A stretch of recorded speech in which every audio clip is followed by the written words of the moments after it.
ये अभी बताएं कि ये कौन सी कैटेगरी का है ये किनू? 60 दाने वाला। ये यहाँ पे इस रेट लिस्ट के मुताबिक जो है इसका ये 132 पर दर्जन बनता है, 132 रुपये दर्जन बनता है। आपको इन्होंने किस तरह दर्जन दिए? 350 2 दर्जन।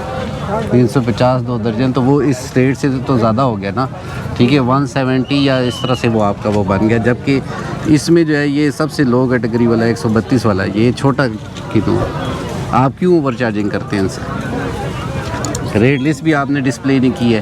आपकी एक ही कैटेगरी है, जिसकी एक कैटेगरी है उसको चाहिए कि वो अलग से रेट लिख के लगाए यहाँ पे।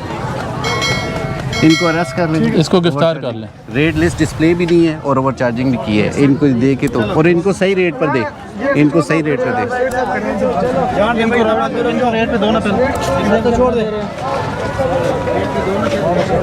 आपकी रेट लिस्ट किधर है? हैं? नहीं, वो तो उसकी है ना, आप अलग काम आपका कर रहे लेते हैं। हैं ना, आप माल्टे का काम कर रहे हैं, वो सेब का काम कर रहा है, आपका किधर है?